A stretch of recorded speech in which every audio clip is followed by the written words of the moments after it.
Hello and welcome to Film Seizure. We've arrived at the midway point of October in our spooky month. I was going to do that sexy like I normally do accidentally, but I did not do it sexy that time. My name's Chuck Moore. With me as always are my co-hosts, Jeff Arbuckle. Hi, Jeff. Hey, Chuck, how's it going? I'm going. It's going. We're going. What about you, Jason? How you doing? I'm gonna make this episode real sexy. Make it real sexy, fellas. Real sexy. That's my dogs. This week we are covering The House of the Devil. My first Ty West film. I don't think it's his first. Was the Innkeepers or whatever? Innkeepers was after. Oh, it was after, yeah. Because there's actually a behind the scenes story about this movie that inspired that one. Oh, interesting. All right, I assume we'll get to that. He did make two movies before this, but I've never seen them. One of them was kind of like a sniper movie called Sugar Man. I've heard of that. And the other one was called The Roost, which I don't know anything about, but it has Tom Noonan in it, so I guess I know one thing about it. Yeah. So, House of the Devil, it's Ty West of Pearl Maxine fame, like probably how most people know him these days, because those movies are broke, right? Yeah, like the mainstream. Yeah. But this is the first one of his films I saw, and it's so aesthetic and cool. Like, it's no surprise that his next three really popular movies like lived in an era, right? And like had the aesthetic of an era, because he's really fucking good at it. Like, he nails that shit. This movie's grainy, and it just looks like all of the 80s films that were on VHS. I mean, it's prettier, obviously, but it looks like all those movies from back in my youth from the 80s. It looks like on your screen today, it looks like what you would have seen projected at a movie theater. Yeah, 100%. If that makes sense. Yeah. I think it does. I think anyone our age would totally get that, right? Like what we saw when we were kids. This looks like that. So House of the Devil, a kind of like a single set movie almost. There are a couple places that it takes place, but it's pretty much a slow burn focused on one location movie that just really like builds in a fantastic way. Jason, I think you recommended this movie to me in the past. Was this like your Ty West introduction that you remember? And yeah, definitely. I remember when this came out, and had some buzz around it, and I saw it then. It's kind of funny looking at it now. I mean, it's 15 years old now, which is Jesus. Like, where did that time go? It has this movie this week and the movie next week have these really interesting casts of kind of like these very iconic B-movie actors, right? Like we've got Mary Warnoff in this one, kind of famous for Eating Raoul, right? And lots of other stuff. But there's a ton of Roger Corman stuff. Yeah. You almost feel like what's his name would be in this movie if he hadn't already passed away. Paul Bartel. Yeah. Like he would have totally been the Tom Noonan character or something, right? Yeah. Tom Noonan. Me and Tom go way back. He photobombed me once at a HorrorCon. That's awesome. When I was getting my picture taken with Don Opper from Critters. Yeah. It's the best photobomb ever. He's looking pretty crazy in it too. It was in this movie or in your photobomb? No, in my photo. In any movie? He's kind of blurry like Bigfoot. It's funny. But I always love a Tom Noonan appearance. I think ever since Manhunter, he's haunted my dreams. Well, let's not forget he is Frankenstein's monster in Monster Squad. In Monster Squad, yes. The one good monster. The first thing I saw him, and then of course, Last Action Hero. He was the Ripper. Yeah, he was. So they're bringing him back. Yeah. But yeah, I Crazy. like this movie a lot. We'll talk more about some of the other people in this movie as we go. But this is probably a very unpopular opinion, but it's a close race. I kind of prefer the innkeepers. I like the pace of the innkeepers a little bit more in some ways. I like the two main characters quite a lot. In that one, it's just I don't know. I just like hanging out with those two, and then everything goes to shit so quickly towards the end of that movie. I love the innkeepers, but I do love this movie a lot as well. I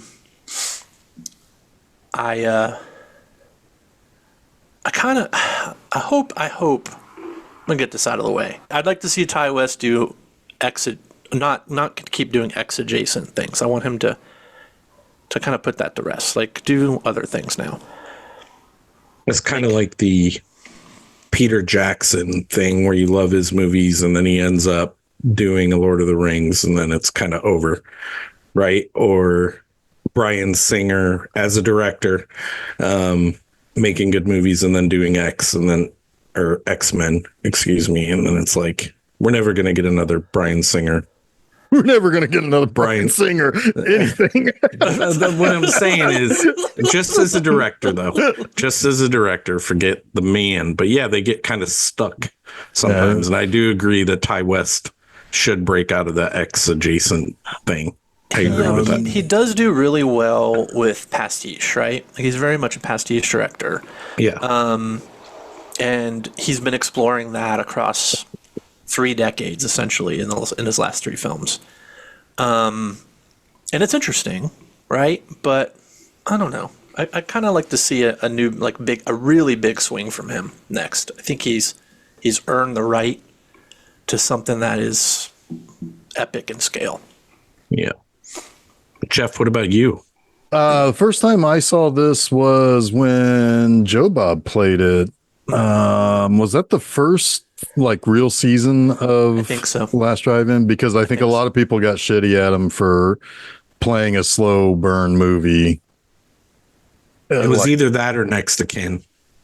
Like people got pissed about Next to Kin too. They will always get pissed about the slow movies. Yeah. These are the same people who gets mad at Walking Dead when there's not enough zombies. It's like, that's not the fucking point. That's not the fucking point, you assholes. And there's the whole contingent too, or like, I don't want to read the subtitles. I'm drunk. Like there is you make a valid point. We're hitting hard at the Joe Bob with the mutant community here. Mutant community, just like that's it. Honestly, it's the small, loud. Yes. Oh, they're always that community. Yeah, all the idiots are always the small, loud part. Yeah, well, that's 100% correct, Chuck. You're right. I just want to make sure we're clear about that. Yes. We are like most of the mutants, right? Like most of the mutants are like us. But there is a good point there though, because even the House of the Devil, and I think part of why it does feel a little slow at points is there's no real character growth from anyone. Mm-hmm. So when you're making the argument about The Walking Dead and people saying zombies and whatever, I'm like, well, don't be stupid. This is a character-driven show, right? And they're moving the characters along. Right. I mean, the thing that's always said about not to harp too much and too long on the shambling series that is Walking Dead. It's the thing is about the title is it's not the zombies. The Walking Dead are the humans that are still surviving.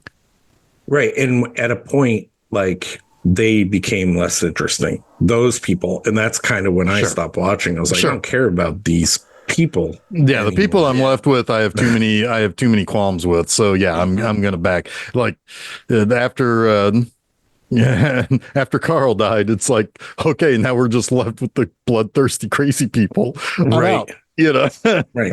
When innocence is finally dead, like it's right.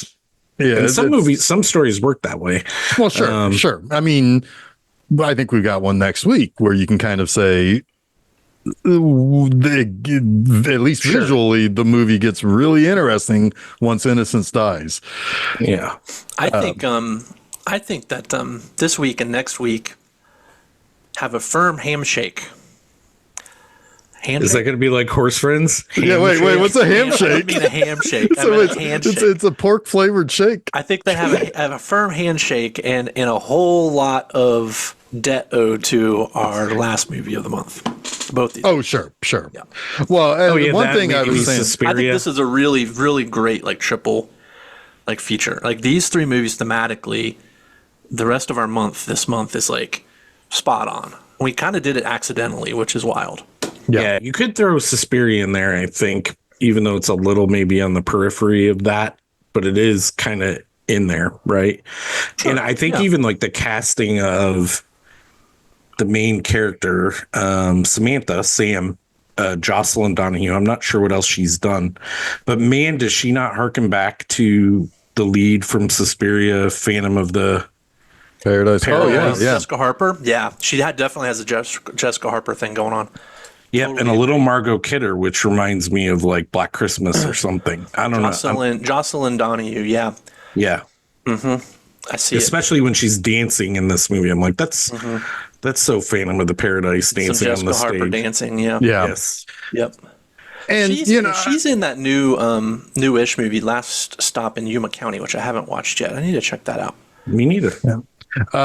But no, I mean, this movie is the prime example. So I don't know. Jason's probably heard me talk about this before. One thing that can really irritate me very quickly when you're dealing with a pastiche movie or a movie that's meant to make you feel like you're watching it in the era that it was made.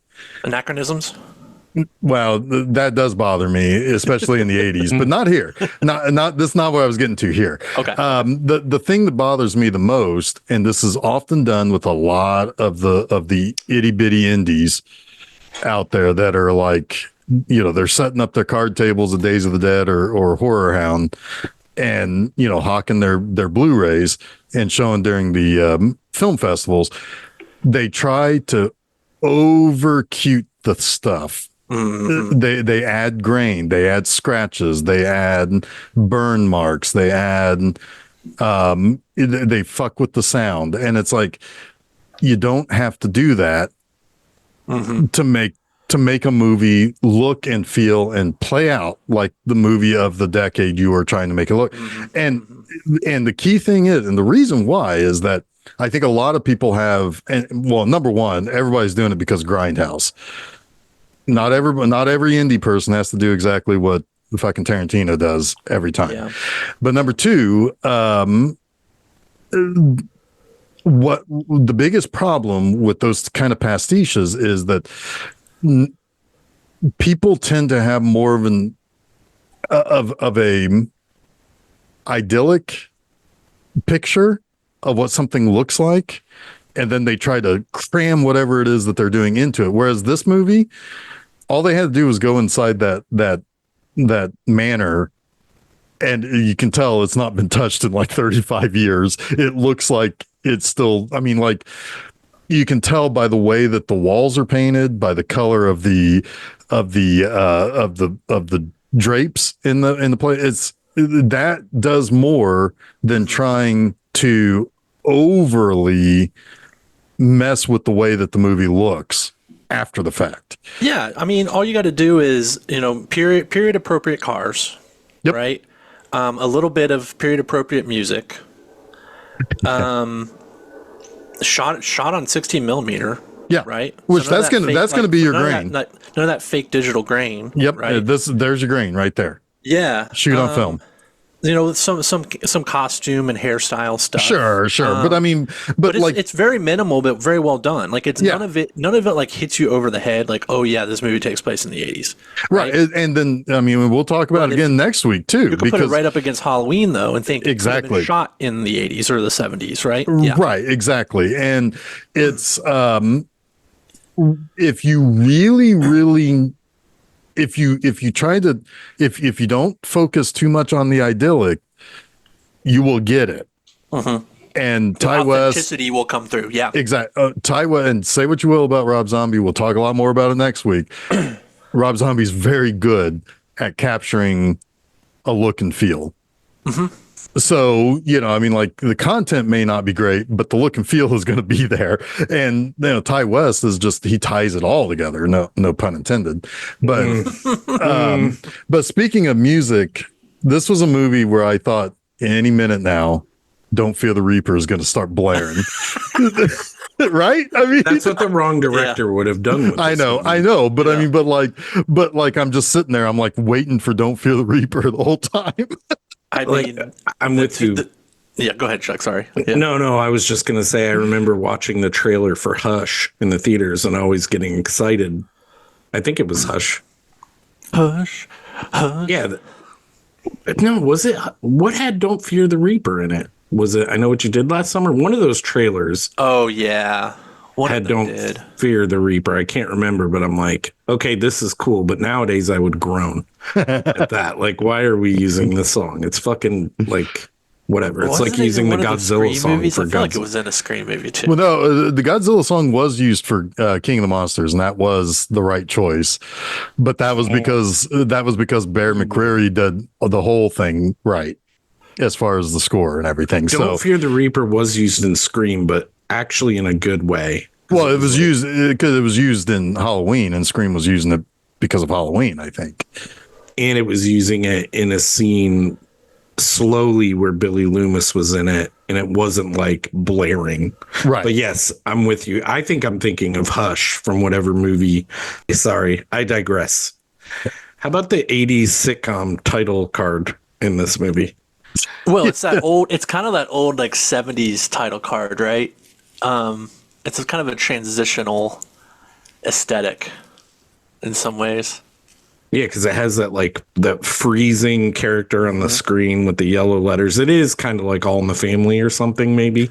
But yeah, I was like that is kind of like juxtaposing the story a little bit because it seems kind of lighthearted the way she's walking around. Well, what I love too is it there's kind of a little bit of a bait and switch that happens at the beginning of this movie too, right? Because the house of the devil, you're kind of led to believe that it's going to be the house that she's going to rent, right? Yeah. And it's not at all. Yeah. Oh yeah, like that whole opening is only there to serve as this person needs money.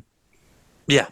But it also does the thing that Jason does is it like makes it where misleads is the house you. of the devil? Yes, it misleads you too. Yeah. But yeah. But then there's a thing that happens in this movie that like puts all doubt at rest.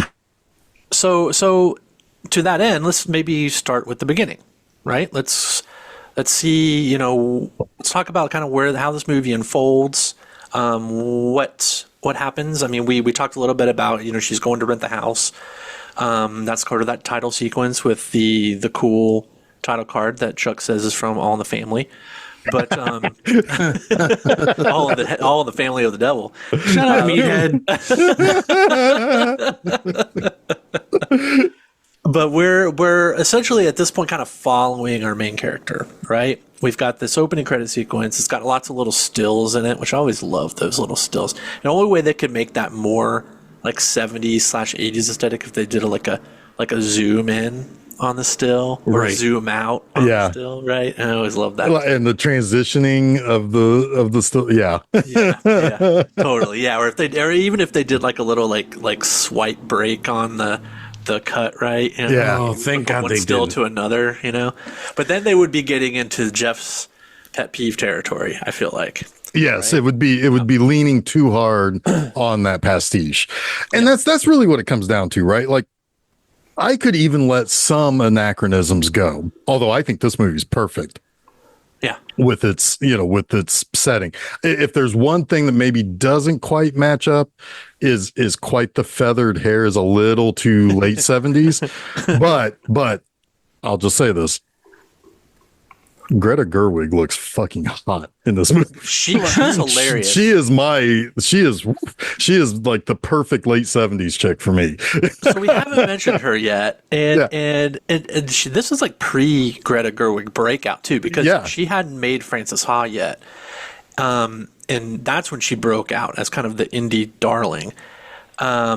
And In Lena this, she Dunham? just gets her fucking face blown. Lena Dunham is in this movie too. Yeah. Pre-breakout for her. It's wild. Like Ty West was in some crazy circles.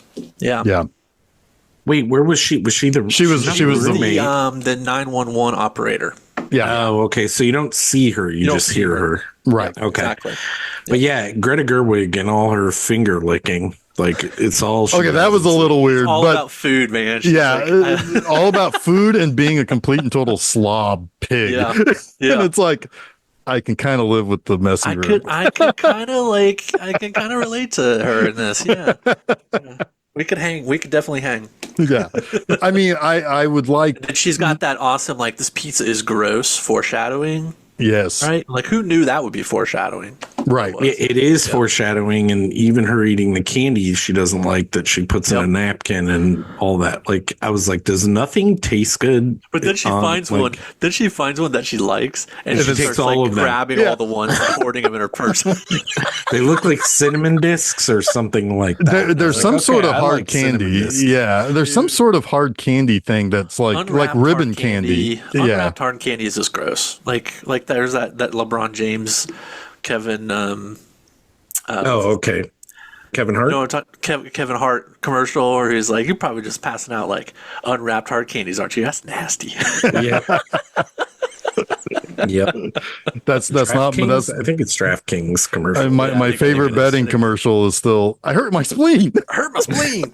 Good to see Jamie Foxx back. Oh, hell yeah. Love Jamie Foxx. Love him. But anyway, we're way off track. Yeah, we're way off track. I mean, I'm about to talk about They Cloned Tyrone. And know. it's like, I know. what are we doing here? That's a fun movie. Yeah. What a great ending. That's got just a killer ending. Okay. Anyway, Anyway, Chuck is where he's done with this shit. Yeah, I'm Leo Getzing you guys. Okay. I'll tell you. So she's hard up for money, right? Sam Yes. is hard up for money. We have that whole diversion we talked about a few minutes ago, and she needs to make like $300 something by Monday in order to get her new living situation sorted out, because the one she has sucks. Like her roommate is constantly having sex with the sock on the door. Her half of the apartment is a fucking wreck. yeah, I we should love mention how- that she lives in a dorm. She's Yeah. a college student, and she's got to get out because her roommate sucks. Yep. Yeah. But like her roommate's also her best friend. I don't it's know about different. that. That's a different Greta person. Gerwig's her best friend. Yeah, Greta Gerwig is her best friend. That's a different person. Oh, that is Her that. roommate is a totally different person. It's got to be. I don't think so. Think so? 100% is. No, because she has that scene together where Greta Gerwig listen. wakes up and she's like, not- "Oh, what's that's going on?" not And Greta he's like that's the not phone. No, there's nobody else in the cast. Hold on. Are you there still? Yeah, Okay. I'm listening. Hold on. They have that whole pizza thing where Greta Gerwig's like, I'm going to go out and take down all of these notices before she goes back to the apartment. And the roommate's like, you got a call earlier. Heather Robb plays the roommate. Totally Okay. different person. Yeah. totally Okay. different person. Then okay. Okay. Now here Leo gets. Now, let me explain why I misunderstood that. I thought it was that it was also Okay. Megan in both scenarios, because I thought I was trying to figure out, because when she was banging on the door, it's like, "Hey, it's morning, let me in, stop fucking your boyfriend," or whatever. Yeah.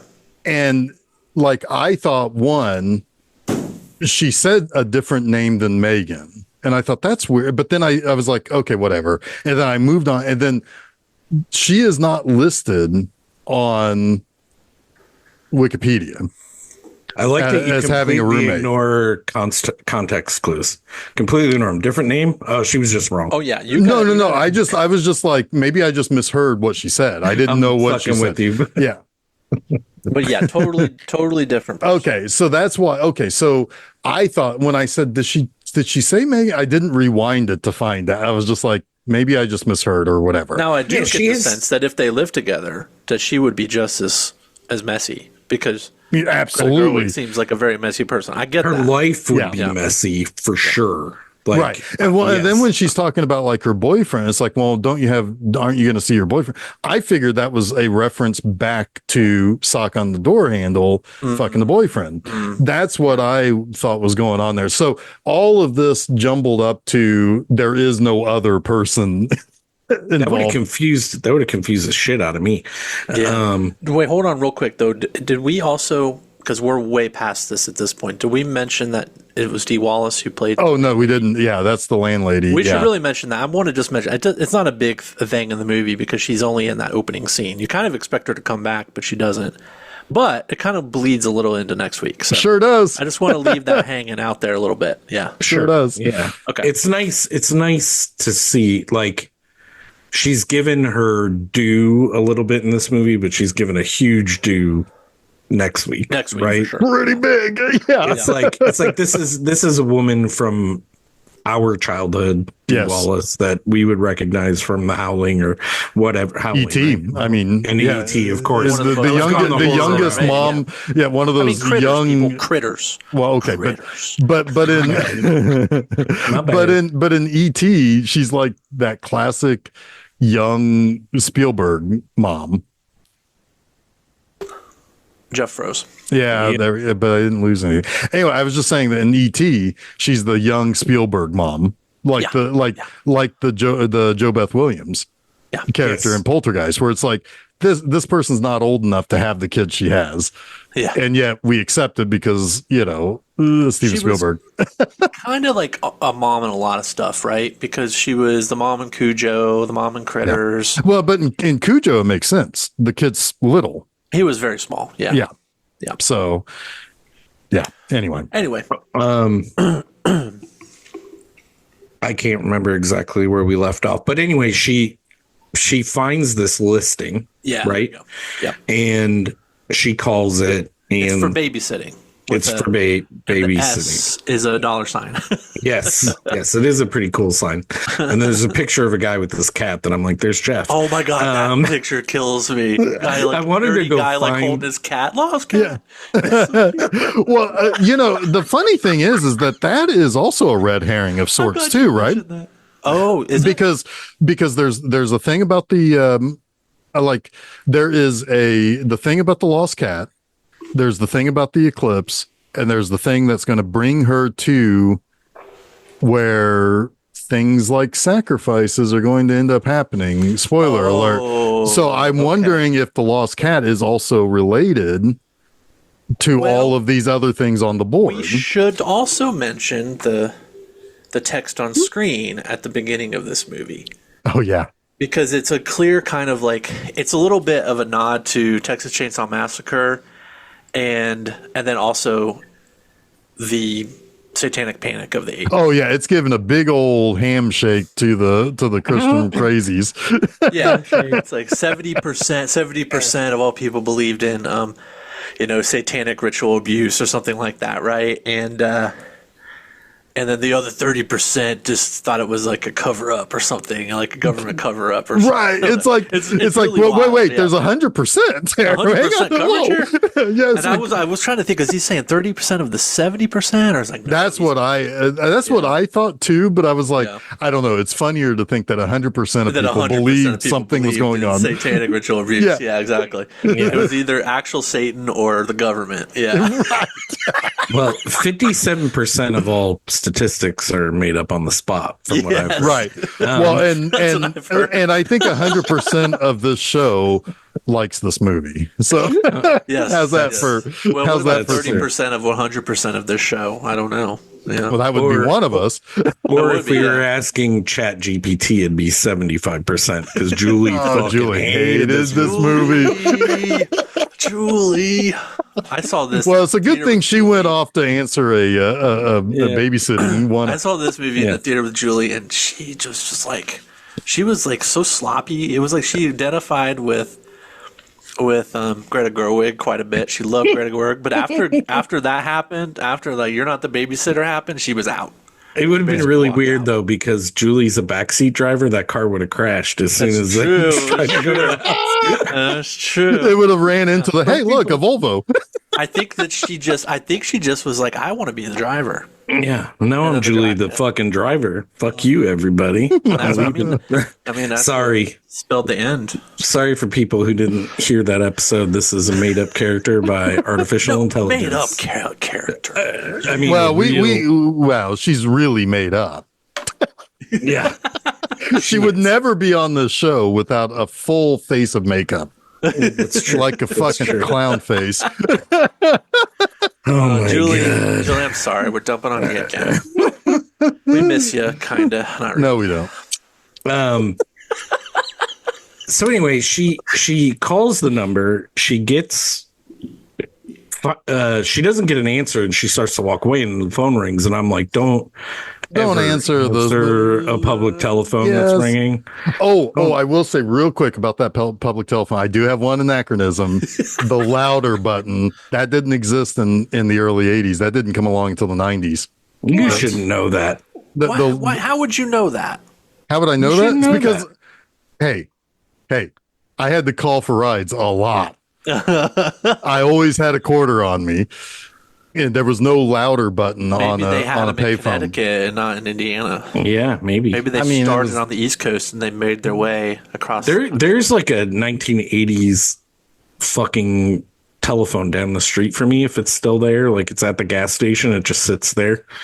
I'll go check it and see because because that's a good scientific test. A payphone in 2024, right? No, I mean, it's been there for like 50 years. Yeah, but I mean, they probably changed the phone. I mean, maybe. Think so. Yeah. Payphones have like kind of a short shelf life. It's not used. It's an unused fucking thing that's sitting. Yeah, but it's the one thing in every gangster movie that gets fucked up when somebody dies. So that's good to know because that's a good prop if we ever actually make something. Yes. We know where to find a payphone. Yes, for sure. And if you guys keep making fun of me, I won't tell you where it is. A secret payphone. You can charge people. It's like, I know where a payphone is. $100. In quarters. In quarters. Oh my God. I need to use that payphone. Oh, shit. So anyway, she goes back and answers the phone, and it's Tom Noonan, right? He's Mr. Ullman.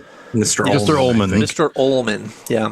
Which makes me think of the Ullman that hires Jack Torrance in The Shining. Mm-hmm. Probably not a coincidence. Barry Nelson? Not. Yep. Probably not at all. Character name. Probably not a coincidence. Yeah. And the dude's like, hey, I don't know the campus very well. I'll meet you at this place because that's where I dropped off. Whatever. And she goes and lays on the steps, and she's like, right now? And then he hangs up. She's like, yes. What do I do? She goes and just lays there for hours, right? Yeah. And then she goes and meets Greta Gerwig's character for pizza, and you have that whole foreshadowing that Jason mentioned. Mm-hmm. She goes back to her room because the guy never showed up, and that's when her roommate is like, hey, you got a call.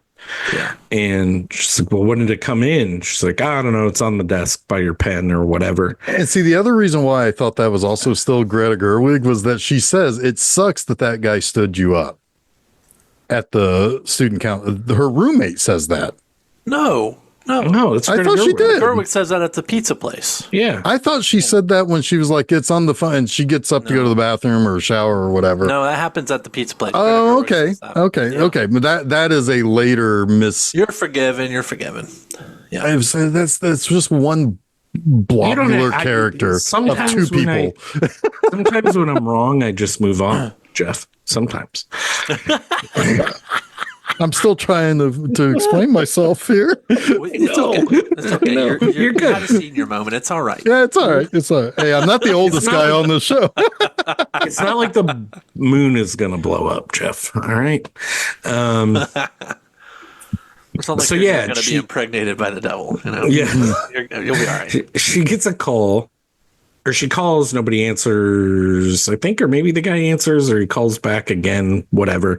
But he's like, she leaves another message, he calls back. And he calls immediately back. Yeah. Yeah. And she agrees to do it for twice the amount, I think, at this point. Like, I'll give you $100 to come do this. And she's like, I guess I can do that. She didn't have a car, so she has her best friend, Greta, give her a ride. Should I get her name, or can I just keep Megan? Greta. Megan. Thank you. She's not going to be there much longer, so go. No. Yep. No, she really shows matter. up. She shows up She's in a the good last friend. act. She's a good friend. She's like, hey, look, we could just blow this, you know. Oh, You we don't can have blow to- this up. My Yeah. dad, I could call my dad. He can come up with the money for your deposit. It's not Yeah, a big she's deal. He doesn't rich. care. That's yeah. yeah. You know, she's like a really good friend. Even then on the drive up to the house, she had made a joke earlier in the pizza place that she should just like rip down all his signs and like fuck him over because he stood her up. And then she reveals that she did exactly what she said. You know, she had ripped all the signs down. And Yep. you know, Samantha is a nice girl. She's like, you shouldn't have done that. Now I know why I got the job. You know, because nobody else was calling, but it's also kind of like a short window. You know, if you're, Yeah. you knew this eclipse was coming for like. Well, yeah, and Ever. Why didn't you like plan ahead, Tom Noonan? But whatever. any normal person would have said no, because there are so many fucking red flags. So many And- red flags. If this movie Like- has any like eye roll critique, it's that. Yeah. Yeah, Well, it's but like, I mean, why isn't there a red flag in the yard of the house? Like, right. What's the flag of Connecticut? Is it just they're red? hot. And then No, they're it's just a- fucking pulling up the red flag Yeah. on the fucking porch. Totally. well, the But thing is also that's also like Samantha or Megan's whole deal. Greta Gerwig's whole deal is like, yes, there are so many red flags here. right. Why are you doing this? Why are you doing this? And the whole thing about the beginning of, you know, why she needs the money and she's so desperate, you know, which I mean, don't yeah, need to her be desperate, roommate like- sucks, but she is desperate to get the money to get into her own place and to kind of start a new. But she She's also has a independent. place She wants too. to do it on her own. Yeah. You know, Yeah. she's independent. She wants to do it on her own, and she doesn't want to rely on her, you know, her best friend's like wealth. which Charity. I get. Yeah, that's like, it's icky. I get it. Yeah. Well, and That's it's one thing slippery you're slope, always going right? to feel like you Yeah. owe and you have Right, to it's a slippery overcompensate. slope. Yeah. Yep. Absolutely. Yep. So And yeah. she's already having to lean on her for And a Megan ride. gets it too. And Megan gets Yeah. it too, because once they get to, she's already leaned on the ride. She gets the ride. And that's good because, hey, she's going way out in the sticks, someplace she doesn't know. Red flag. Megan's like, I got it. Yeah, already red flag. She's like, I got to check this out. I want to make sure you're going to be okay. I'm going to stay with you. Even. Yeah, I'll hang out with you. She's like, yeah. I'll just hang out with you. You'll get the money. All good, right? Like, super good friend. And then they meet Tom Noonan, and it's like, Ooh. if it's like neon red, then he's neon red. Right? Oh my God. I mean, I don't ever want to go out to a house in the middle of no place for a shady deal of any kind. And Tom Noonan answer the door, and then Mary what's Warnoff funny? show up saying, "I'm looking for my furs." It's like, Oh my God, I I don't know. I don't like any of this. Oh my god, I know. It's like, But she's am I also, am like- I gonna be eaten like right now? Right. She's also 19 or 20, right? She's like She is naive. She is She's a naive. sophomore. So we're in like college. old men, like knowing in this situation, we'd be like, this is wrong. I almost feel like I almost feel like though she should be like more scared at that age. I don't know. Maybe not. I think feel she like is invincible to a scared. degree. But she's being driven by something that's beyond that. Yeah. And that happens to people Yeah. just in general. Like, Yeah. okay, I might be scared here, but I have bigger fish to fry. She's willing to take a or- chance. Yes. She And kind of we've feels like she we've has already to. seen her kind of like doubt herself, and she has to give herself little pep talks in the mirror. Yeah. Like, get over it, you're good, you know. So there's a sense of her trying to like push herself outside of her boundaries, And it's which also maybe a she little. feels are already a little bit like too constrictive. Yeah, and it's risk and reward, right? I mean, you know, it's like she spends these next 4 hours, she's going to be out of there with $400. That seems pretty great. And she's gonna be Now- on her way to like, you know, having her own place, which Right. is Yeah, and like the thing is also it's like they say, you know, or you know, she's like, it's too good to be true, to which Greta Gerwig Megan's like, yeah, It probably is. I mean, yeah. So it's like, well, Megan is the more world weary of the two. yeah, She comes from an affluent family. You get the sense that she's seen some shit. She's like, people are crap, right? She's even like, yeah, even my own family is like crazy, you know? And you don't get the sense that Samantha has really had that experience, right? So right, because Samantha's thinking like they're rich, they're normal, and she's it's like, I've never met a rich person, especially my family, if you think they're normal. Exactly. Rich people are not normal people. They're all weirdos. They're the weirdos, yeah. And then Tom Noonan answers the door, and honestly, every time I see this movie, I expect him to have like the fingernails, like from Angel Heart or something. Yeah, I always think of Angel Heart, like the Robert De Niro's fingernails in that. I always expect him to have those in this, but he doesn't. But he has a cane, which is worse in some ways. What's weird about tall these man, and Tom Noonan too is like completely gray, right? In this, because he's an old man now, and he's just scary. He is scary, but there is an air of weakness about these people too, which is important to the outcome, right? Because they're scary and they're creepy, but they seem fragile enough. Yeah, right? Like I agree. That you can get beyond, like, maybe they're weirdos because they do genuinely, and I think it is genuine, are like up against it. And they're as what's the word? I wish someone could just say it for me. They're as desperate as she is. And it comes across, right? Like, they're desperate. They're running out of time. Yeah. Yes. Yeah, and Tom Noonan is a soft-spoken guy in this. Right. Whereas Mary Warnoff is not. He's a soft-spoken guy in Manhunter. I mean, but that's the thing. Like, what's the intention here? Because as a filmmaker, you cast Tom Noonan in a genre film like this, you set up an expectation, right? Are you trying to deceive the audience, or are you trying to play into the audience's expectation, right? And that's where you kind of have to think about, all right, you know, it's cool, you're Ty West, you're a young filmmaker, and you're able to have Tom Noonan and Mary Warnoff be in your movie as the creepy couple, but that's only going to heighten our suspicion. It's not going to subvert it. That's an interesting point, but like Barbarian, it does kind of work the opposite. Exactly right. Right. There is no attempt to do that in this movie. Right, and I think you're pretty much like, none of this feels right, and we are on the side of Meg and not on the side of Samantha. And like we're rooting for Samantha, but Samantha is the naive girl that we're just like, no, go home. Right. But then I think that also helps, though, this movie escalate these things too, right? Because you're with her when she's like, I'm going to try to call Megan. Maybe I'll call 911. Maybe no, she's probably fine. You know, and it's like at that point where she's doing those things, all you know is the big rug pull when she gets there, which is this is not a child that you're looking after. Well, you know one other thing too, because when she has that freak out, the other thing has happened. There's a reason why she can't get Megan on the phone, and you know why. Well, sure, but like. But at that time, it's like you don't know that there's anything supernatural going on, right? And you don't like know that the Ullmans are involved. Exactly. Right. Yeah. Right. This could end up just being crazy random stalker guy. It could kind of be like subversion of subversion, right? He knew there was a babysitter, so I'm pretty sure. I agree. You know what's going on. Can we just talk about it? Let's talk about it. So Gerwig, Megan decides to leave. She doesn't. Well, no, she has to leave, I think, is the impression. Right, because Mr. Ullman takes Samantha aside and said, "I have not been honest. I only agreed to pay one person."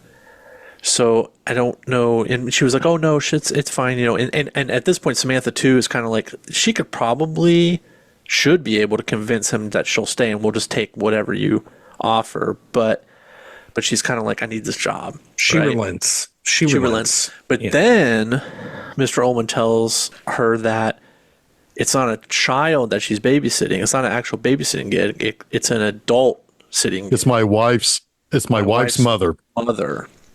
And she's fine. It's not a big deal, but she's not able to care for an adult. That is true. It is a wholly different thing. Yeah. Watching after like a 10-year-old versus watching after like a 100-year-old. And yeah, so she gets a little anxious about that. And then she's also like, well, why did you lie? And he tries to explain, well, I could, it's hard to get anyone to come out here for elder care. But really all you need to do, and nobody, and the girl I had before, when she found totally out, unacceptable. She pulled out. Yeah. And then at this point, Samantha's kind of like, yeah, I'm gonna pull out too. I can't do it. I'm not qualified to do this. It's too much responsibility. And then he's like, well, I'll give you an extra $100. Right, which would be $300 at this point. And then she asks for $400, and you could kind of see him like feigning, like, oh, you're pulling my teeth here, but he's like, I got it. But he pulls out a whole wad of cash. He has a whole wad of hundreds. Yeah. So she gets her 400, but then she's got to tell her friend she's got to hit the road. Right? Yeah, go. Yeah. So Megan's got to go, and Megan's like, she's not feeling this. She's like, $400, give me a break. In her head, this is insane. And she's right. It's way too much risk for very little reward. But Samantha is a little bit like on this road of self-discovery and pushing herself beyond her boundaries and wanting to be independent of all things. And she's got like her mind made up. So she even tells Megan how good a friend she's being. But then she's like, you got to go. Just be here in 4 hours to pick me up. And Megan's like, all right, I'll do it. I don't like it. I'll do it. And then she goes to leave. Who wants to pick it up? Anybody? Well, she drives away and she's driving down the road trying to light her cigarette, and she can't. And she pulls behind a wall. I assume she's just going to wait there. Maybe. I'm not really sure why she pulls behind the wall in front of the cemetery, but she's trying to light her cigarette. That was a question I had too, because I was wondering, it's like, is she going to stop, have a smoke, and then say, fuck it, I'm going back? There is like some kind of intermediary thing here. Yeah, like there's something that I think it's she's just gonna hang close. Sure. Right? That's what I think it is. She's just gonna hang close. Which is weird in some ways, because if she's really needed, she won't know. And she's not there to answer the phone, she won't know, right? But then she's so far away, it might not matter anyway. So she's kind of like, I'm going to hang close. At least that's feeling, what I kind of thought too. She's going to just smoke some cigarettes, listen to the radio, and like keep an eye. Wait until the Volvo I don't know leaves, that there's a and really then drive back up. Yeah, and exactly. That I don't think that that Ty does a really good job of conveying that, but that's what I feel. Right, because everything here happens too quickly almost for good effect. But excuse me, she's trying to light her cigarette and she can't. She pops in the old cigarette lighter. Is that an anachronism, Jeff, or is that no? I mean, you can have them now too. You like, I have a spot for them in my car, Good. They just don't come in cars anymore. But yeah, of course it would have been back then. Of course, everybody smoked back then. 10-year-olds smoked back then. This is an effective, like, earned kind of jump scare, because Onyx comes to the window. Yes, it is Onyx the Fortuitous. I was going to say that. Wait, is that actually him? No, but it looks like him. I was going to say, it would have been great. It's like, guy, if he'd have come up and said, "Do you need a light?" I don't know. He's like, "You need a light?" I don't know. Okay, here you go. Okay, I don't know. Okay. Yeah, it's Leo. That guy's Onyx. been in a few Ty West things, Yes. but I, if you would have told me they were the same person, I would have been. It's close enough for it's sure. As close as, because the first thing, because I started chuckling immediately. I'm like, it's fucking Onyx the Fortuitous. I knew you would have thought it was him. I knew it's AJ Bowen. He was in You're Next. which is a movie that was directed by Adam Wingard. I've seen that. But That's a also good one. had Ty West in it. It's so good. If you haven't seen it, Man, watch the Ty West family tree of know. filmmaking is so wild, It man. really is. It really is. And we've got an Adam Wingard movie, I think, coming up on the calendar soon. Which Next month. talk about. Man, if Ty West did a Godzilla movie, holy shit. Let's do Well, it. that's what I'm saying. Like Adam Wingard, fucking like, do it. He just like hit the jackpot. Yeah, he did. With these big blockbuster Godzilla movies. I feel like Ty West is right there. He's right. Yeah, he's right on the precipice. I feel like he could if he wants to. Oh, I'm sure. I Yeah, don't I'm know sure. that for I don't. sure. I don't want him to do like a Godzilla or anything like that, though. Personally, I would like to see him do like just like. How about Gamera? Or how I'm about thinking like modest budget, like $50-60 million budget, anything. Like, what do you got, Ty? that is like a huge scope movie. Anyway, okay. okay. Where am I? I don't know. But anyway, the first jump scare is she's trying to light her cigarette, and all of a sudden, out into her window comes a hand with the Zippo lighter, and Yeah. it is a good jump scare, and she is like totally fucking like terrified after. She's like, "What the fuck, man? Where the fuck did you come from? Were you just hiding? Like she's got it Too exactly smart. right. She's too smart. She's all of us, right? Because she is the one that is, yes, the thorn in their plan, most definitely. Yes. Yeah. And you know what happens to the thorn in the plan? It gets He pruned. gets plucked. Yeah. The person who might be able, like the thorn in their plan, the person who might be able to thwart them is killed. Yeah. Like immediately, because he realizes she's not the babysitter. At first, he was going to kind of usher her to the house. Like, what's the problem? Yep. There's where you need to go. But Wait, I don't know what a not the pizza babysitter? delivery driver is doing out here. But he's like, "You're not the babysitter," and he And Yeah, then as soon as she says no, it's a problemo. the watermelon exploded her head. Yeah. Yeah. Yeah. I mean, it's a massive explosion. It's like Marvin in the backseat. Oh, it's yeah. I mean, this shot is. Marvin in the fucking face.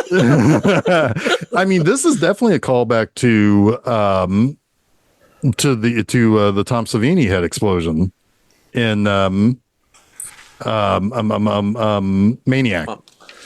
Oh, okay. Yeah. Oh, I yeah. can see that. Yeah. Yeah. For sure. And so that is the death of any semblance of like logic or hope. Yeah. Yeah. Like I mean, Sam has no ability to suss this out. And even if she does, she's going to talk herself out of it because, again, she's got a bigger goal in mind, and she's going to talk herself out of like she's going any to power danger. through. She sees no red flags. I mean, she sees them, but she's like, it's just me being timid. She Yeah. ignores them for the red flag or the green flag, Right. excuse me, which is the cash. The money. I've Yeah. never taken chances in my life, and I probably should have, and I don't want to be that person, so I'm going to take life by its balls, right? And I'm okay with having to, like, we have to fill in the blanks a little bit here. If we knew a little bit more about her, it would be easier to make this assumption. That's you why get she's enough from her personality though when she's like psyching herself up in the mirror, yeah. right? I agree mean, with there's that. like 3 separate scenes where she's doing that at different moments in this movie. Like, that's enough for me to understand that she is not somebody who would take risks like this, but that has maybe felt self-conscious about being the girl who is the good girl, right? Or the coward or the And I think that's even more emphasized when Mary Warnoff on the couch is like, you're so young and beautiful. I bet all the boys want you. And she kind of like agrees sheepishly, but in her mind, it's not been her experience. right. Yeah. And Mary Warnoff's also like, your mother's probably worried sick about you and blah, blah, blah. Like all of that build up, like that is some build up too for her. That's a great scene. Mary Warnoff absolutely slays in that short scene that she has to do a lot of work in. Yeah. Yeah, and that's another thing, another part of why I think she's so willing to accept this is because these people seemingly live where she wants to be eventually. Right? Like I want a house that's nice. I want my own furniture. I I want the furs. nice ashtray in the living room. I want furs in the closet. Like Right. I'm semi joking about that, but she does like she sees her future a little bit in this Sure. until she doesn't, right? Yeah. Like, and this It's her. There's a little bit of idealism on her part. Yeah. yeah, and this middle part is interesting because it was driven home to her that she needs to order a fucking pizza. Like, you better order a oh my goddamn God. fucking pizza, Yeah. or I'm gonna kill I you. already mentioned that, didn't I? Yes. Yeah. It's great. Like in hindsight, that's really good. Yeah, because their whole plan falls apart if she doesn't call for the pizza. I don't know why they couldn't do it another way. The guy is just sitting there. There's probably contingency plans, but that's the like. Let's Less deliver the messy knockout version. drug. Yes, Yeah. it's the least messy version. Least messy version, but at the same time, it's like they've already taken over this house and, as we'll see later, killed an entire family. Pretty soon. I think we can kind of get to that because there is that cool. I do like that the dancing interlude where she's wearing the headphones. It's kind of like risky business or whatever. Yeah, you want to kind of. call Yeah, it. Like, it's very cute. You're kind of like, yeah, she's just having a listening fun to the time bopping through. fix. Yep. She's listening to the fix. One thing leads to another, and it does. It does. it does lead to another, and she breaks a fucking vase with her butt. Yes. And that's when I was like, oh, this is like Phantom of the Paradise Suspiria girl. But she breaks the vase. She's waiting for her pizza to be delivered. She's called Megan once and not gotten an answer and been like, okay, let's move on. Did her little self-talk with herself. Yep. But then she ends up, while she's cleaning up the vase, am I allowed to call it a vase? Am I like Yeah, I was highfalutin enough? actually, when I wrote it down, my note, I said vase. I'm just gonna call it a vase. When it's fancy, when it's on its own pedestal without any flowers in it, it's definitely a vase. Yeah, So it's like I mean, saying that it this is- isn't a movie; it it's a is film. Yes. Definitely not Italian. It's clearly been venerated, right? If it's Yeah. clearly been venerated in some way in the space, it's a vase. Yeah, if it's Fair got enough. nothing in it, it is the object to be looked at, not what's It in is the Yeah. vase. Yes. Yes. Exactly. If the flowers are the object to be looked at, it's a vase. Yes, Indeed. we have defined it very Yes. Overly well. overly well. That's why Sometimes that's what we do. That's why our listeners come to us. They Yes. want to know the Yeah, difference between a probably. vase and a vase. Well, we got them covered. When we do our best episode, will be called Film Seizure. Movie seizure. Okay, I was going with the vase versus vase, but I'm movie. like, The movie shakes. You got the movie shakes. I flipped it. you flipped it for real. Where am I? So anyway, when she's picking up the vase, she goes to a closet, and that's when she sees the furs, and she's like, "Well, Mary Warnoff, Mrs. Allman was looking for her shit in the basement. Why are they here?" And then she looks in a bag. She finds a picture, and this is the moment I'm like, "Okay, Sam is fucking hopeless," because she finds a picture of another family in front of the Volvo that they left in. And I'm like, well, who, like, you have to question this beyond suspicion, right? Like, am I saying that the right way? Beyond suspicion. Like, this is like enough for me to be like, I need to call the police in earnest Yeah. here. Yeah, there's something's not actually fucking something right. wrong here. Yes. Yeah. Yeah. But she, again, talks herself out of it. Well, I think at somehow. this point she does call 911. And then she hangs up. Yeah. And then 911 calls back. And she's just like, no, I'm sorry. It was a mistake. You know, I really apologize. But no, she's like, yeah, she's right. She's talked herself out of it again. Yeah. She's like, what's my emergency? She looks around. You know, well, your emergency is a lot of really creepy shit that You're right. there's a family that lives here that is not around, right? Like, Right. They're posing in front of their brand new Volvo, yeah. and you don't see them here. Like, it's really unlikely that these people just like rented the place out. Admit this. All right, if I'm going to rationalize it, Eclipse It's Airbnb, like early 90s 45 years later. Yeah, the family the family was like, you paid us a lot of money to stay here and use our vehicle. Okay, maybe, right? But it's pretty flimsy.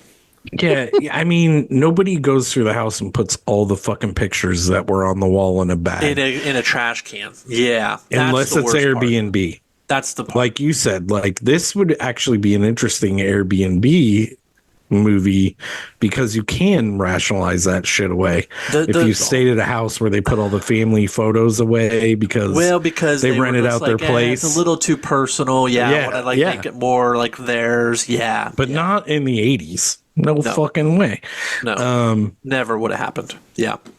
And she starts watching a movie and she turns it off. What is it? Night of the Living Dead is on, I think. Always Night of the Living Dead, which is always Night of the Living Dead. The public domains. Yeah. If it's not that, it's Carnival of Souls, or maybe you'll see a House on Haunted Hill. It's a little unfortunate now because I do like when that movie that's on the TV actually like prescribes something in the film, but it certainly doesn't here, right? No, like, not really.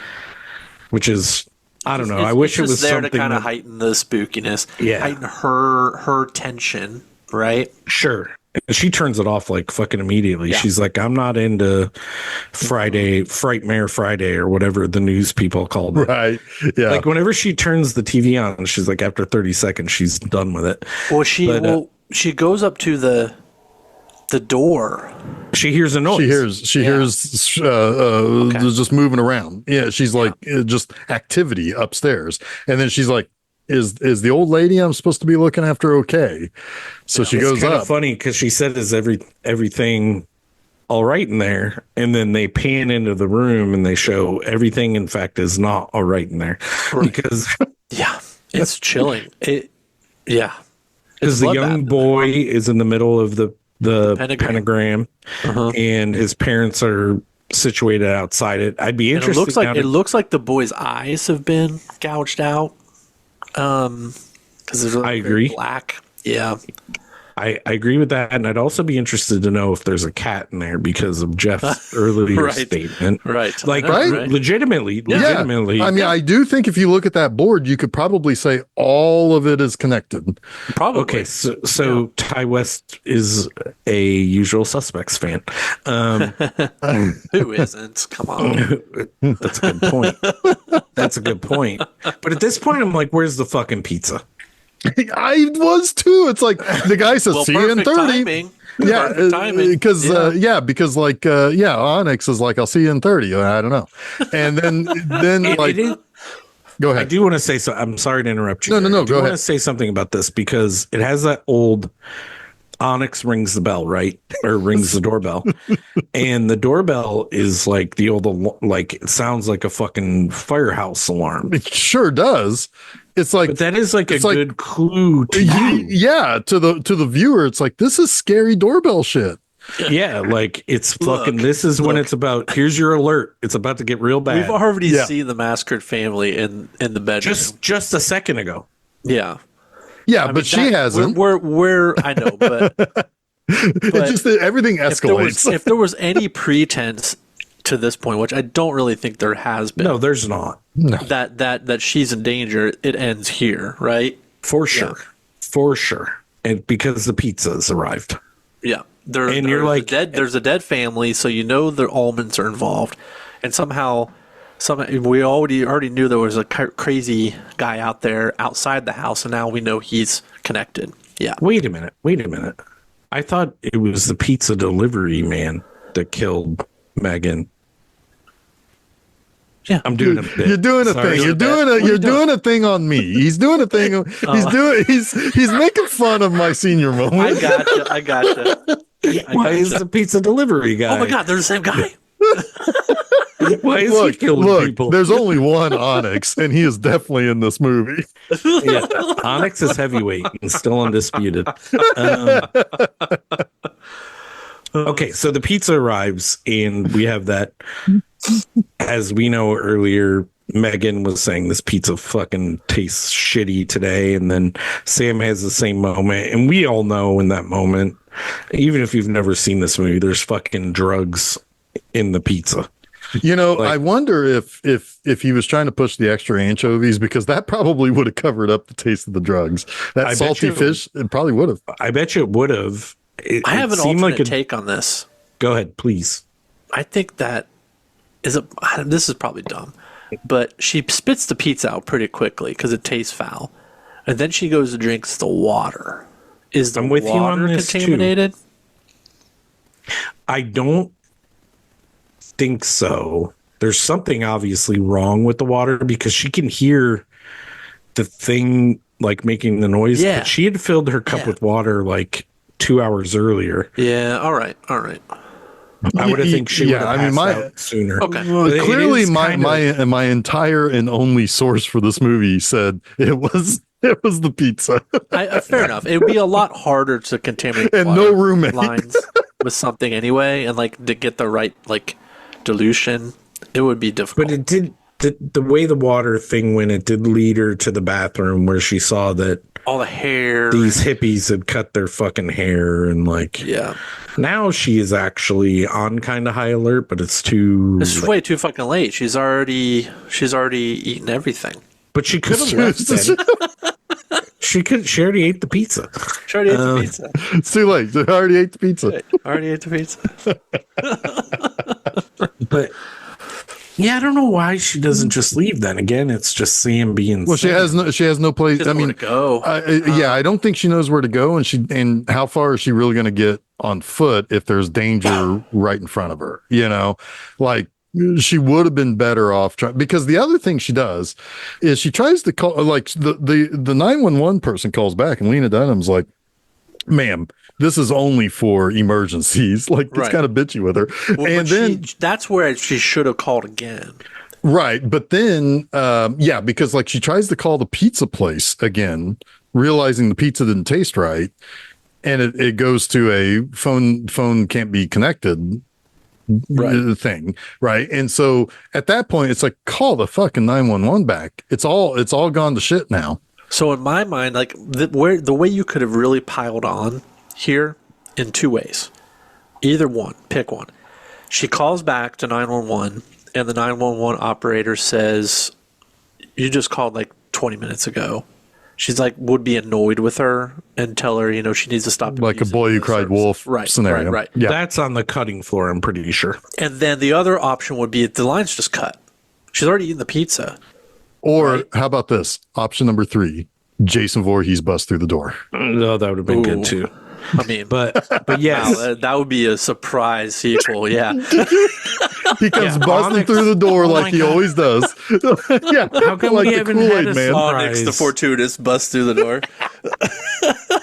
But he should have cut the line. Just singing about awkward boners. But he should have. The logical thing to do would cut the line. Yeah, sure. Yeah. Sure. I mean, make it impossible. It doesn't matter. Yeah, and it makes it impossible for her to get any help anywhere. Right. Yeah. Right. But it doesn't really matter because shortly after this, she starts to feel that effect of the. Yeah. Yeah.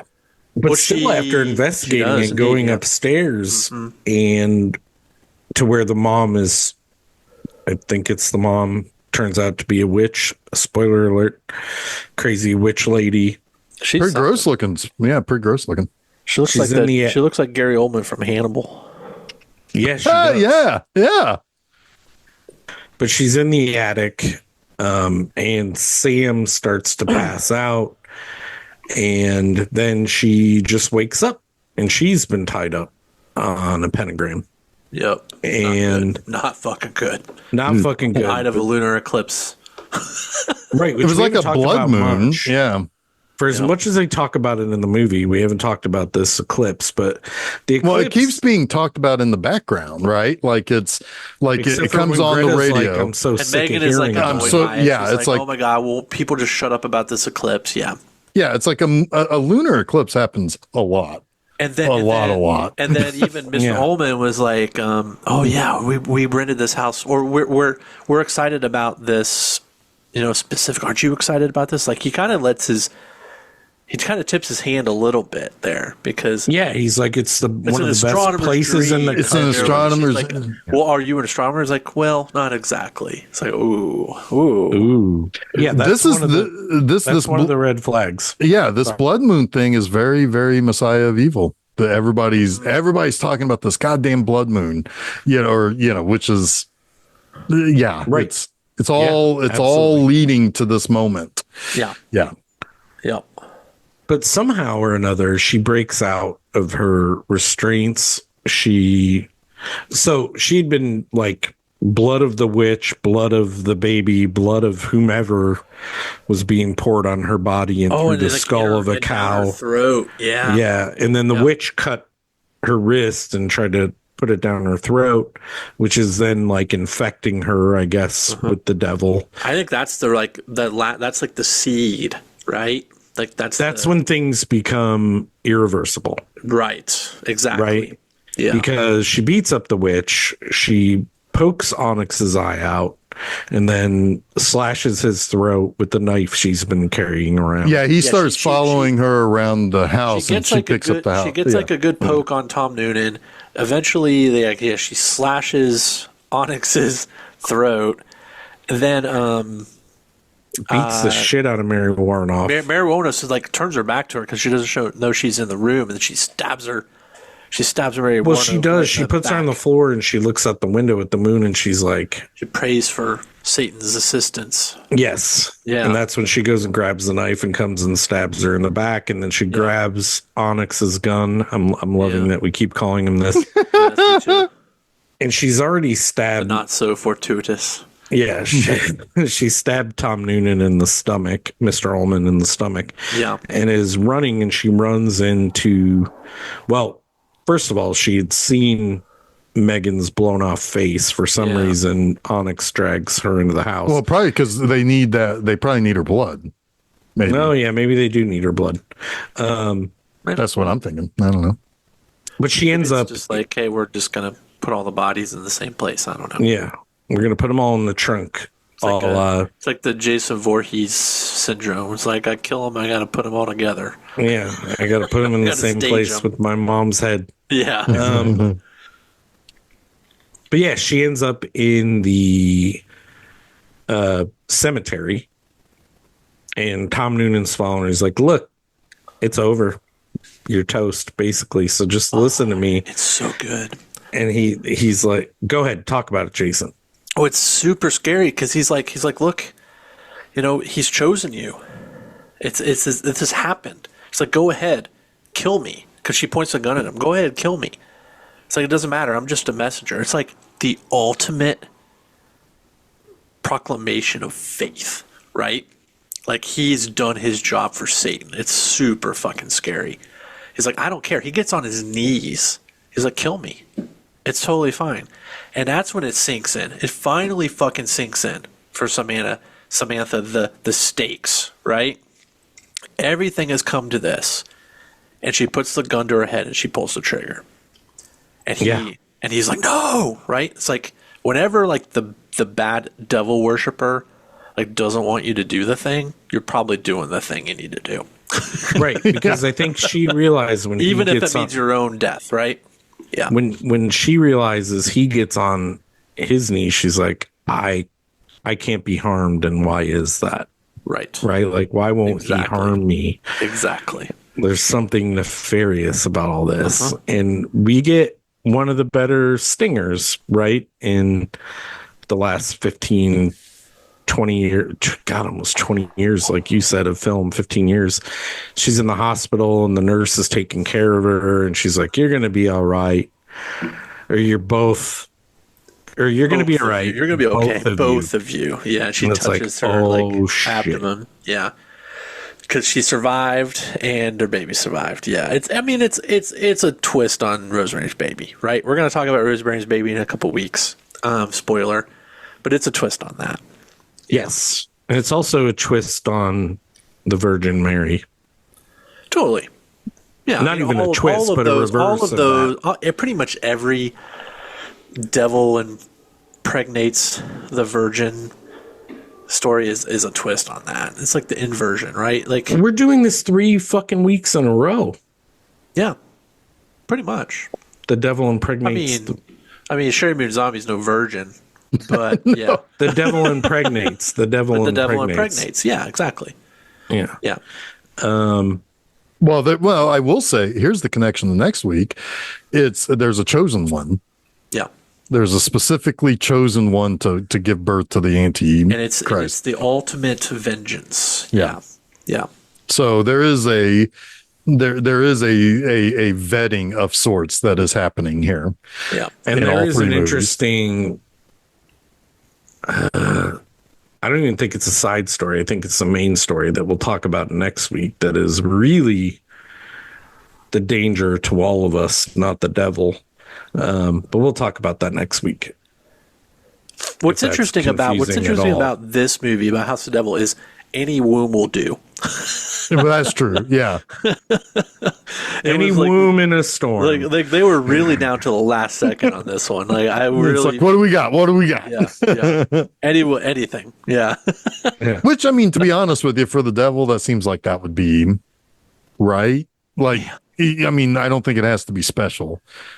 It's just some sort of monster has to be able to gestate.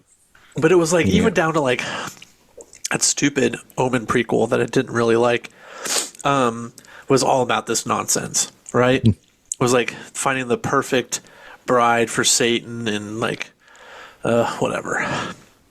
There's been a few of these movies lately, even the Sydney Sweeney one. Yeah, immaculate. Yeah, That one too. Which I liked more than the. So I was on the opposite. I liked the Last Omen more. But hey, did you know that that they're now doing a prequel to Rosemary's Baby because of the Last Omen? It's out. I think it's on Prime, and the reviews aren't great. But I'm kind of curious. I mean, it's kind of like Ratchet, right? Gotta It's be like, better why? than the sequel to Rosemary's Baby, right? Yeah. I mean, I guess I probably won't ever watch it. We'll probably talk more about this in a couple weeks, though. Yeah, probably.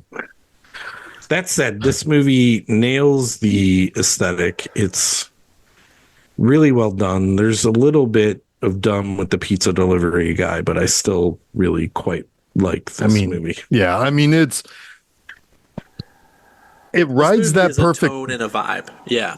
Exactly. And it rides a good balance between like being true exploitation in the sense of like drive-in exploitation type of feel, right? Yeah. While also riding a line of being like actually like should be a very highly considered high-end art type of horror film. You know, like I feel like a movie like this will get appreciation down the line for sure. I think it already has in a lot of but ways. more. I think. And this movie is not like the slow burn that I remembered it being either. Yeah, it's not been that a while slow since I've seen it, and there's like a lot of shit that happens in this movie. Yeah, I mean, call this a slow this burn movie still, but yeah, I mean, it is kind of a slow burn in the sense, right, Chuck? You're right on that. It's like it is a slow burn in the sense of what we typically think of horror, but for 95 minutes, this movie's cooking. Yeah. You know, I mean, yeah. So paced. it's Yeah. well paced, and Yeah. you can have a slow burn that's well paced. Right. At some point, maybe someday we'll talk about a movie that I did a review of later this year for B Movie Inno, where the movie's not very long, but it's so horribly paced that you feel like more minutes added to it would actually make it better. That's why pacing is so much more important than the number of minutes in your runtime. Yep. So anyway, yeah. So I think we did it. I think we did too. We've alluded, or even maybe said what we're doing next week. But what's next, Jeff? Next week, October 23rd, The Lords of Salem from The Lords of Salem. from one Robert Zombie. Yeah, good old Bob Zom. Bob Zom. Yeah. I think we'll have a lot to talk about there because I call it kind of his black sheep, even including the Munsters. This is his black sheep movie because it does not play like his typical movies do. I'd call it like a black goat movie, but I'm with you. Fair enough. Yeah. I call it a decrepit witch standing in the corner of my kitchen movie. But yeah. anyway, so that is coming up. That is next week as we continue our witchy Halloween business. So yeah, so check that out. Go to filmseizure.com. You got all the various places you can check the socials, all that good stuff. Do those things. Also at filmseizure.com, this upcoming Monday for Monster Mondays, I am talking about 1994's Wolf with Jack Nicholson, Michelle Pfeiffer, Jimmy Spader. Are you just marking your territory? Yeah. When you do that one? Okay. Yep. Good. Yep, I'm Please pissing do. everywhere. Yep, doing it. Yep. So check that out. Same place, filmseizure.com. All those normal places where you can find us. This upcoming weekend, I have my next review at B Movie Anima is for And Soon the Darkness. Continuing my Women in Peril month. So that is on Friday, and this upcoming weekend on the penultimate episode of B Movie Anima, the series, season number 5, we have Haunts. I hear a certain ghost of a certain exploitation superstar decides to pop in for a moment. Oh, really? Yeah, That's exciting. yeah, it is. I like that guy. Yeah, hey, you know what? We're doing the whole haunting, supernatural thing with October. Might as well call in a ghost to help out, right? Absolutely. Anyway, so check that out. Both of those things can be found at bmovieanima.com. Until next week, I am Jeffrey the Not Fortuitous. I'm Chuck Moore. I'm still Jason Oliver, and you have been listening to Film Seizure.